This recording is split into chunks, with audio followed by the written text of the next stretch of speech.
මම කොච්චර පාඩම් කරත් පේපර් එකකට උත්තරයක් ලියන්න ගියාට පස්සේ මට මොනවක්වත් මතක නැහැ. මට මිස් වුණ පාඩම් තියෙනවද?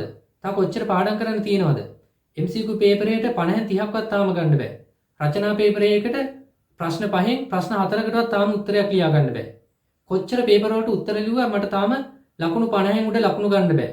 මට පාඩම් කරන්න වෙලාවක් නැහැ. මේ දවස් ටික මම කොහොමද හරියට විභාගෙට ප්ලෑන් කරලා ඉතුරු දවස් ටික වැඩ කරන්නේ? ඉතින් මේ පාර විභාගෙට මුහුණ දෙන්න බලාපොරොත්තුෙන් ඉන්න ඔයාටත් මේ ප්‍රශ්න ටික අනිවාර්යෙන් මේ දවස්වල තියෙනවා කියලා අපි දන්නවා. ඉතින් ඔයාට විතරක් නෙවෙයි මේ පාර A level විභාගෙට මුහුණ දෙන හැම දරුවෙක්ටම මේ කාලේ ওই ප්‍රශ්න ටික ওই විදිහටම තියෙනවා. ඉතින් මේ වීඩියෝ එක මේ මොහොතේ ඔයාට ලැබුණා කියලා කියන්නේ ඔයා හරිම වාසනාවන්තයි.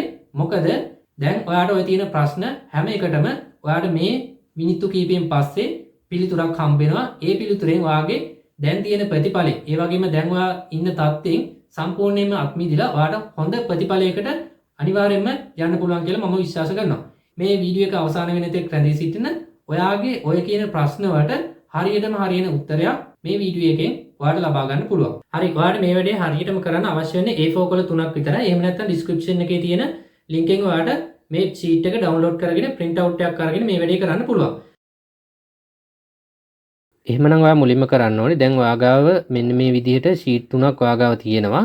ඒකේ වාගේ උඩින්ම දාගන්න ඕනේ වාගේ විෂය නම. ඒතර විෂයන් තුනට sheet 3ක් තමයි මේකට පාවිච්චි කරන්න තියෙන්නේ. ඒතර විෂය දාගත්තට පස්සේ ඒ විෂයේ තියෙන පාඩම් ටික. එතකොට 12 වසර වෙනමයි 13 වසර වෙනමයි පහට ලියා ගන්න ඕනේ. එතකොට 12 වසරේ පාඩම් කීයක් තියෙනවද කියලා ඔයා දන්නවා මේ වෙනකොට. ඒතර 13 වසරේ පාඩම් ටිකයි ඒ පාඩමේ දැන් නම ටිකක් දිග වැඩි නම් ඔයාලට කෙටි කරලා භාවිතා වෙන නම ඔයාලට ලියා ගන්න පුළුවන්. ඒතර වම් පැත්තේ ඔයාලට දාගන්න පුළුවන් පාඩම් අංකේ දාගන්න පුළුවන්. ඊළඟට පාඩමේ නම ලියා ගන්න තියෙනවා. ඊට පස්සේ ඔයා කරන්න ඕනි හොඳට අහගන්න ඔයා මේ වෙනකොට මේ පාඩම් වලින් අවම වශයෙන් මේ පාඩම සම්පූර්ණයෙන් ඔයා තනියෙන් එකපාරක් කියවලා තියෙනවා නම් එතකොට ඒකේ තියරි සහ රිවිෂන් කියලා මම වෙනම දාලා තියෙනවා. ගොඩක් වෙලාවට ඔයාලට තියෙන ගැටලුවක් තමයි මම තියරි නෝට් එක බලනවද එහෙම නැත්නම් රිවිෂන් නෝට් එක බලනවද කියන කාරණාව. එතකොට දරුවා ගාව රිවිෂන් නෝට් වල ගොඩක් වෙලාවට තියෙන්නේ ඒකේ ප්‍රශ්න තියෙන්න පුළුවන්. එහෙම නැත්නම් සිද්ධාන්ත කරුණුත් එක්ක ඒකේ ප්‍රශ්න ඇතුළත් කරලා රිවිෂන් ටියුට් එක තියෙන්න පුළුවන්. එතකොට සිද්ධාන්ත කරුණුත් එක්ක තියෙනවා ඔයාලට රිවිෂන් නෝට් එක විතරක් මේ කාලේ බලන්න පුළුවන්. එහෙම නැත්නම් ඔයාලට ප්‍රශ්න විතරක් තියෙනවා. ඔයාලට තියරි නෝට් එක බලන්න පුළුවන්. රිවිෂන් නෝට් එක ඒකේ අභ්‍යාස කරන්න පාවිච්චි කරන්න පුළුවන්. ඉතින් කොහොම හරි ඔයා එකපාරක් මේ පාඩම සම්පූර්ණයෙන් කියවලා තියෙනවා නම් ඔයාලට විශ්වාසයෙන් ඔයාලට පුළුවන් එතන හරියක් දාන්න. ඒකට අදාළව ඔයා රිවිෂන් ටියුට් එකෙත් ඒ ටියුට් එක සම්පූර්ණයෙන් ඒ පාඩමට අදාළව බලලා තියෙනවා නම් එකපාරක් හරි ඒ කියන්නේ ඒ ටියුට් එකේ ප්‍රශ්න වලට උත්තර ලියන්න තියෙනවා නම් හරි එහෙම නැත්නම් ඒකේ තියෙන තියරි කරුණු ටික එකපාරක් හරි බලලා තියෙනවා නම් ඔයාට එතන හරි ලකුණ දාගන්න පුළුවන්. ඊට පස්සේ ඔයාට පුළුවන් ඒ එක පාඩමකට අදාළව අවුරුදු 5ක ඒ කියන්නේ අවසාන අවුරුදු 5 ඔයා අවුරුදු කීයක ප්‍රශ්න MCQ කරලා තියෙනවද? අවුරුදු කීයක රචනා ප්‍රශ්න ඒ පාඩමට අදාළව කරලා තියෙනවද කියලා එතන කරපු අවුරුදු ගාන සඳහන් කරන්න පුළුවන්. එතකොට පළවෙනි පාඩමේ අවුරුදු 2ක ප්‍රශ්න විතරයි කරලා තියෙන්නේ. ඊට පස්සේ රචනා ප්‍රශ්න පත්‍ර අවුරුදු 2ක විතරයි කරලා තියෙන්නේ. ඒ විදිහට ඔයාලට සලකුණු කරන්න පුළුවන්. ඊට පස්සේ අවසාන වශයෙන් ඔයාලට එතන කරන්න තියෙන්නේ ඔයා ඒ පාඩමට අදාළව අනුමාන ප්‍රශ්න පත්‍ර කොච්චර කරලා තියෙනවද? මෙතන ප්‍රධාන වශයෙන් අනුමාන ප්‍රශ්න කියලා සඳහන් කරන්නේ ඔයාලට පාස් පේපර් හැරුණකොට ඒ පාඩමට අදාළව MCQ හෝ වෙන්න පුළුවන්. එහෙම නැත්නම් රචනා ප්‍රශ්න වෙන්න පුළුවන්. ඒ වගේ අනුමාන ප්‍රශ්න කොච්චර ප්‍රමාණයක් කරලා තියෙනවද? ඔයාලට එතන ඕනනම් MCQ වෙනමයි රචනා ප්‍රශ්න කියලා වෙනම දාන්න ගන්න පුළුවන්. ඔය විදිහට මේ chart එකේ ඔයාගේ විෂයන් තුනට අදාළව ඔයා මේ වෙනකන් කරලා තියෙන පාඩම් ටික සලකුණු කරගත්තා කියලා කියන්නේ ඔයාට ඔතනින් පැහැදිලි නිදහසක් ලබා ගන්න පුළුවන් වාගේ ඔළුවට මම මේ පාඩම් ටිකේ මෙච්චර ප්‍රමාණයක් කරලා තියෙනවා. ඊළඟට ඔයා කරන්න ඕනි ඔතනින් මේ වෙනකොට එකපාරක්වත් බලලා නැති පාඩම් මොනවද කියලා ඒ ටික ඔයා වෙනම පාට කරගන්න ඕනේ. ඒ ටික වෙනම ඔයාට හඳුන ගන්න ඕනේ. ඊට පස්සේ ඔයා හඳුන ගන්න ඕනේ තාම ඒ පාඩම ඔයා ඉගෙනගෙන නැති. ඒ කියන්නේ පාසලේදී වෙන්න පුළුවන්. එහෙම නැත්නම් උපකාරක පන්තියෙන් ඔයා තාම මේ පාඩම ඉගෙනගෙන නැහැ. ඉතින් ඒ වගේ පාඩනුත් ඔයාට සමහර විට තියෙන්න පුළුවන්. එහෙනම් ඒ පාඩම් ටික ඔයා ඊළඟට හඳුන ගන්න ඕනේ. ඊළඟට ඔයා මුලින්ම කරන්න ඕනේ ඔයා ඉගෙනගෙන තියෙන හැබැයි තාම ඔයා පාඩම් කරලා නැති පාඩම් ටික මේ මාසය ඇතුළත ඉක්මනින් ඉවර කරන්න ඕනේ. ඊට පස්සේ ඔයා කරන්න ඕනේ ඔයා තාම ඉගෙනගෙන නැති පාඩම් ටික ඔයා පාසලේදී හරි උපකාරක පන්තියෙන් හරි ඉගෙන ගත්තාම එදා දවසේම ඇවිල්ලා ගෙදර ඇවිල්ලා ඒ පාඩම හොඳින් අධ්‍යයනය කරන්න ඕනේ. කියන්නේ ඒක නැවත බලන්න වාර කාලයක් නැහැ. ඔයා එදා දවසේ මේ පාඩම් කොටස අධ්‍යයනය කරලා ඒකේ තියෙන ප්‍රශ්න මොනවද, පාස් පේපර් මොනවද, ඊළඟට අනුමාන ප්‍රශ්න තියෙනවා නම් ඒව ඉවර කරන්න ඕනේ. ওই විදිහට තමයි ඔයාගේ දැනට පාඩම් කරලා නැති පාඩම් කොටස් දෙකක් හඳුනගත්තා. එකක් ඔයා ඉගෙනගෙන තියෙනවා. හැබැයි ඔයා තනියෙන් පාඩම් කරලා නැහැ. අනිත් එක ඔයා තාම ඉගෙනගෙන නැහැ. ඊළඟට ඔයාට ඒක පාඩම් කරන්නත් තියෙනවා. ඉතින් ඔන්න ඔය කොටස් දෙක තමයි ඔයාට දැනට ඉතුරු වෙලා තියෙන්නේ.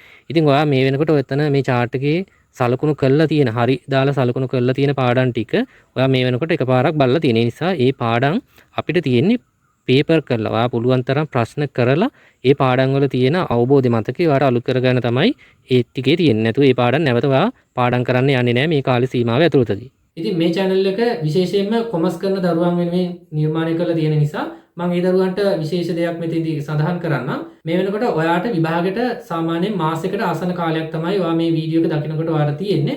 ඉතින් මේ කාලෙදී සාමාන්‍ය කොමර්ස් කරන දරුවෙක් නම් ඔයා දැන් accounting පාඩම් කරන එක සම්පූර්ණයෙන් නතර කරන්න ඕනේ. මොකද ඔයාට econ BS වගේ විෂයන් තුන කරන දරුවෙක්ට නම් ඔයාට econ BS ඉවර වෙලා ඔයාට දවස් 10කට ආසන්න කාලයක් ඔයාට තියෙනවා accounting විෂයට සූදානම් වෙන්න. ඉතින් ඒ කාලේ ඔයාට හොඳටම ප්‍රමාණවත් වෙනවා accounting වලට ඔයාගේ ප්‍රතිඵලය හොඳ ප්‍රතිඵලයක් බවට පත් කරගන්න. ඉතින් ඔයාට පුළුවන් econ BS විෂයන් දෙක කරන දරුවෙක්ට නම් මේ කාලේ සම්පූර්ණයෙන්ම econ BS විෂයන් දෙකට විතරක් කාලෙ වෙන් කරලා ඔයාට පුළුවන් accounting විෂය මතක් වෙන්න විතරක් පේපරයක් වගේ දෙයක් සතියකට සැරයක් කරන්න. ඒ අරනකොට accounting වලට වැඩි බර තැබීම මේ කාලේ කරන්න එපා. සම්පූර්ණයෙන් accounting වැඩ ටික නතර කරලා econ BS විෂයන් වලට තමයි ඔයා මේ වෙලාවේ වැඩි අවධානයක් යොමු කරන්න ඕනේ. ඊට පස්සේ ඔයා කරන්න ඕනේ ඔයා සම්පූර්ණයෙන් පාස් පේපර් අවුරුදු කීයක කරලා තියෙනවද කියලා ඔයා දැනගන්න ඕනේ. ඒ කියන්නේ ඔයාට ගොඩක්ම ඔළුවට වද දෙන කාරණාවක් තමයි මම පාස් පේපර් කොච්චර කරලා තියෙනවද කීපාරක් කරලා තියෙනවද. ඉතින් මෙතෙන්දි සලකුණු කරන්නේ ඔයා අවම වශයෙන් එකපාරක් හරි පාස් පේපර් මේ වෙනකොට සම්පූර්ණ ප්‍රශ්න පත්‍රය අරගෙන ඔයා කරලා තියෙනවද. ඊට වගේ සිලබස් කවර් වෙලා නැත්නම් ගැටලුවක් කරගන්න එපා. ඔයාට පුළුවන් ප්‍රශ්න ටික හරි ඔයා සම්පූර්ණයෙන් ටයිම් එක තියලා ඔයා පේපර් කීයක් කරලා තියෙනවද. ඉතින් ඔයා දැන්ට පේපර් කීයක්වත් කරලා නැත්නම් කොමර්ස් කරන දරුවන්ට මම මෙතෙන්දි යෝජනා කරනවා ඔයාගේ මේ විෂයන් තුනට අදාළව ඔයා තාම පාස් පේපර් මුකුත් කරලා නැත්නම් අන්තිමට තිබුණු ඔයාගේ අවුරුදු 5 පාස් පේපර් විතරක් ඔයා කරන්න ගන්න. මොකද ඊට වඩා ඔයාට කරන්න කාල සීමාවක් නැහැ. ඊට පස්සේ අපි කාල සීමාව ඉතුරු වුණොත් අපිට පුළුවන් තව අනුමාන ප්‍රශ්න පත්‍ර සහ අනිකුත් පාස් පේපර් ටික කරන්න. ඔයා මුලින්ම කරන්න ඕනේ අවසානට තිබිච්ච පාස් පේපර් 5ක් අරගෙන ඔයා කරන්න. ඉතින්දී ඔයා දැනට ඔයා කරලා තියෙනවා නම් හරි ඉස්සරහට ඔයාලා පාස් පේපර් කරනකොට හරි ඔයාට මේ chart එක පාවිච්චි කරලා ඒ පේපරේ ඔයා දැනට ගන්න පුළුවන් ලකුණු ප්‍රමාණය සලකුණු කරන්න පුළුවන්.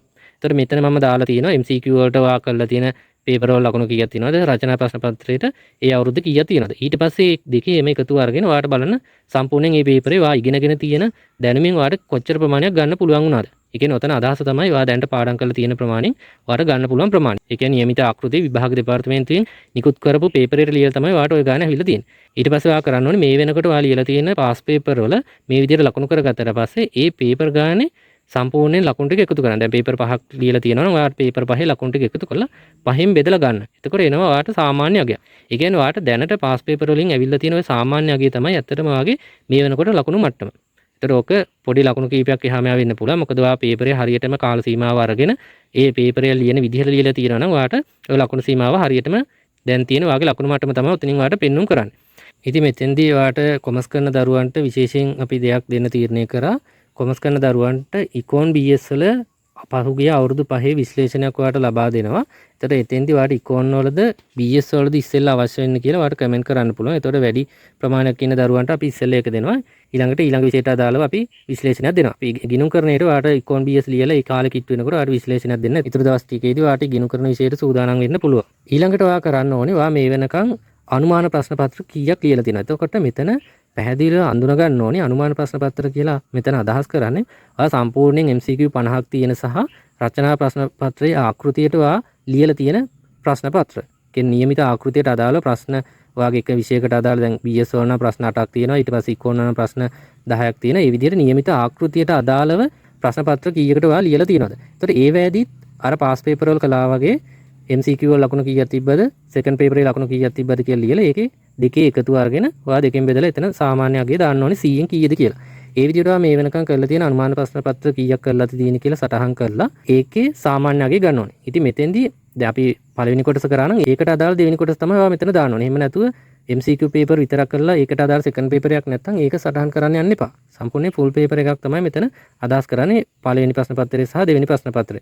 ඒ විදිහට ඔයා ප්‍රශ්න පත්‍ර කීයක් කරලා තියෙනවද? ඒ පේපර් ටිකේ ලකුණු ටික එකතු කරලා පේපර් ගානෙන් බෙදන්න. එතකොට ඔයාට සාමාන්‍ය ලකුණු මට්ටමක් එනවා.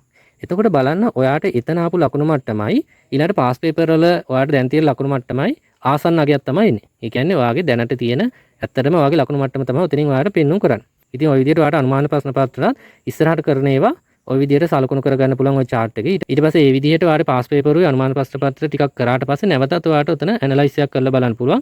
ඔයාගේ ලකුණු මට්ටම මේ වෙනකොට කීයක් තියෙනවද කියලා. හරි.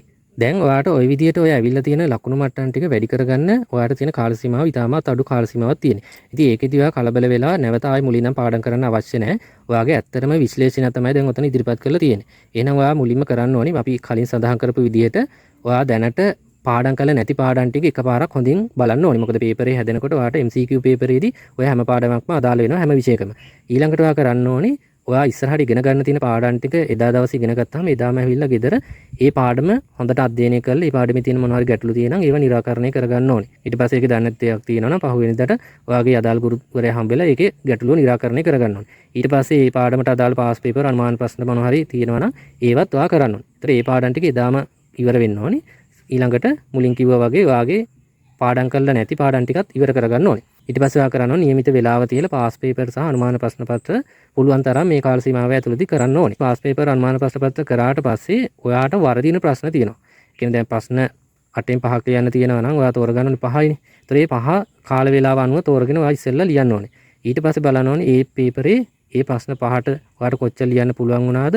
ඒ ලියපු ප්‍රශ්න වලින් කොච්චරක් හරි ගිහින් තියෙනවද? ඒ විදිහට බලලා ඔයා කරන්න ඕනේ ඒ වැරදිච්ච ප්‍රශ්න මොනවද කියලා බලලා ඒ ප්‍රශ්න අදාළ වෙන පාඩම් ටික නැවත ගිහිල්ලා මතක් කරගන්න. ඔයා ලියපු ප්‍රශ්න වර්ධිනවා කියලා කියන්නේ ඔයා මේ පාඩම එක්ක බලලා නැහැ. එහෙම නැත්නම් ඔයා බලලා ඔයාට මතක නැහැ. හරියට අවබෝධ වෙලා නැහැ. ලියපු නැති ප්‍රශ්න කියලා අදහස් කරන්නේ ඔයා දැනට මේ පාඩම ඉගෙනගෙන නැහැ කියන එක තමයි එතන අදහස් කරන්නේ. ඉතින් ওই විදිහට තමයි ඔයාට ඉස්සරහට පාස් පේපර් එකේ අනුමාන ප්‍රශ්න පත්‍රය කළා ඔයාගේ ලකුණු මට්ටම වැඩි කරගන්න තියෙන්නේ. ඉතින් මේක ගැන අපි වෙනම වීඩියෝ එකක් දෙන්නම් ඔයාට කොහොමද පාස් පේපර් අනුමාන ප්‍රශ්න පත්‍ර වලින් මේ කාල සීමාවේ ලකුණු වැඩි කරගන්නේ කියලා. එවෙන ඔයාට දැන් යෝජනා කරන්න පුළුවන් ඔයාගේ ඉස්සෙල්ලාම ඉකෝන් වලට අදාළවද BS වලට අදාළවද පහුගිය ප්‍රශ්න පත්‍ර විශ්ලේෂණයක් දෙන්න ඕනේ. ඒකත් එක්ක කොහොමද අපි පාස් පේපර් කරන්න කියලා ඔයාට මේ වීඩියෝ එකේදී පැහැදිලි කරන්න. ඉතින් මේ වීඩියෝ එක මම ඒලව කරන ළමෙක් විදිහට මම දැක්කම මම කරන්නේ දැන් මම A4 කොළ 3ක් අරගෙන මේ කියා දුන්න විදිහට මගේ විෂයන් 3 තියෙන මගේ මේ වෙනකොට ලකුණු මට්ටම කොහොමද කියලා මම දැම්මම මේක කැල්කියුලේට් කරනවා. ඉතින් මේකට පැය භාගයක් වගේ පොඩි වෙලාවක් යන්නේ. ඉතින් ඔයා හරියටම කරනවා නම්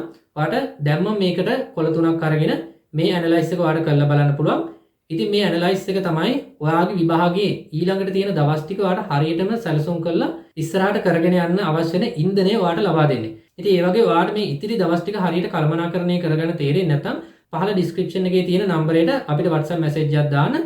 ඔයාට පුළුවන් අපිත් එක්ක කතා කරලා ඔයාට මේ දවස් ටික කළමනාකරණය කරගන්න අවශ්‍ය වෙන විදිහට ඔයාට උපදෙස් ලබා ගන්න පුළුවන්. ඉතින් මම දන්නවා මීට මොහොතකට කලින් ඔයාගේ ඔළුවේ තිබිච්ච ප්‍රශ්න සියල්ලකටම වගේ ඔයාට දැන් උත්තරයක් හම්බෙලා තියෙනවා. ඉතින් ඔයා වගේම මේ පාරේ A-level විභාගයට මුහුණ දෙන ඉන්න හැම දරුවෙක්ටම තියෙන පොදු ගැටලු කීපයකට තමයි මේ සාර්ථක පිළිතුරක් හම්බුනේ. ඉතින් ඔයාට පුළුවන් ඔයා මේ වෙනකොට එකතු වෙලා ඉන්න හැම ගෲප් එකකටම මේ වටින වීඩියෝ එක ෂෙයා කරන්න. ඔයා වගේම තවත් දරුවෙක් ඉන්න පුළුවන් මේ වගේ ප්‍රශ්න කන්දරාවක් ඔළුවේ තියාගෙන විභාගයට සූදානම් වෙන. ඉතින් ඒ වගේ දරුවන්ටත් මේ වීඩියෝ එක ලැබුණා කියලා කියන්නේ එයාලගේ ප්‍රතිඵලේ ඔයාට වගේම හොඳ තැනකට ගන්න හැකියාව තියෙනවා. ඉතින් එහෙමනම් ඔයාට මේක පුළුවන් තරම් ෂෙයා කරන්න. ඒ වගේම ඔයා මේ වීඩියෝ එක දකින්න අපේ channel එකේ පළවෙනි වතාවට නම් ඔයාට පුළුවන් අපේ channel එකත් එක්ක එකතු වෙන්න. විශේෂයෙන් කොමර්ස් කරන දරුවන් වෙනුවෙන් නිර්මාණය කරලා තියෙන මේ channel එකේ ඔයාගේ විභාගයට යනකම් අවශ්‍ය වෙන සියලුම උපදෙස් සහ මඟ පෙන්වීම් ඔයාගේ ඉදිරි දින කීපය ඇතුළත අපෙන් ලබා ගන්න හැකියාව තියෙනවා.